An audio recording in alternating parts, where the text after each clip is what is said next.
எபிரேயர் 1 கடைசி வசனத்தில் ரட்சிக்கப்படுகிறவர்களுக்கு தேவன் கொடுக்கிற பணிவிடையின் ஆவிகள் என்று சொல்லப்பட்டிருக்கிறாரு. அப்போ ரட்சிக்கப்பட்ட ஒவ்வொருவருக்கும் தேவன் ஒரு தூதனை பாதுகாப்புக்காக தருகிறார். அதனால தான் நிறைய சமயங்களில் நீங்கள் ஆபத்துகளை தப்புவிக்கப்படுகிறீர்கள். அதை உணர்ந்து கொண்டு, ஆண்டவரே எனக்கு தந்திருக்கிற தேவ தூதனுக்காக ஸ்தோத்திரம், இந்த பிரயாணத்தில் என்னோடு வருகிற தேவ தூதனை நீங்கள் தந்திருக்கிறதுக்காக ஸ்தோத்திரம்னு சொல்லி ஆண்டவரை துதிக்கணும். தேவதூதனுக்கு தேங்க்ஸ் சொல்லக்கூடாது, தேவதூதனை புகழக்கூடாது.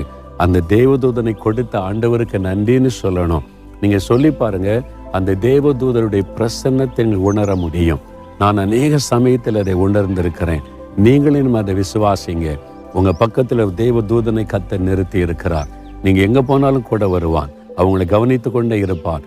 ஆபத்துன்னா உதவி செய்வதற்கு ஆண்டவர் அவனை வைத்திருக்கிறார். தம் தூதர்களை அனுப்பி உங்களை பாதுகாத்து நடத்துவார். அதனால் பிரயாணத்தில் போகும்போது பைக்கில், சைக்கிளில், காரில், ஒரு பஸ்ஸில் ஏறினாலும், ட்ரெயினில் ஏறினாலும், விமானத்தில் ஏறினாலும் முதலாவது ஒரு நிமிடம் ஸ்தோத்திரம் பண்ணி செவிங்க. ஆண்டவரே, என்னை பாதுகாக்க முடிய தூதர்களை கட்டளை கொடுத்துருக்கிறீங்க. என் கூட இந்த சைக்கிளில் தேவதூதன், பைக்கில், காரில், இந்த விமானத்தில் தேவதூதன் என்னோடு இருக்கிறதுக்கா ஸ்தோத்திரம்னு சொல்லி பாருங்களேன். ஒரு பெரிய சந்தோஷம், தைரியம் வரும். நீங்கள் அப்படி ஆண்டவரை துதிக்கும் போது ஆண்டவருடைய உள்ள மகளும் உங்கள் பக்கத்தில் இருக்க தேவதூதனுக்கு அது விளங்கும்.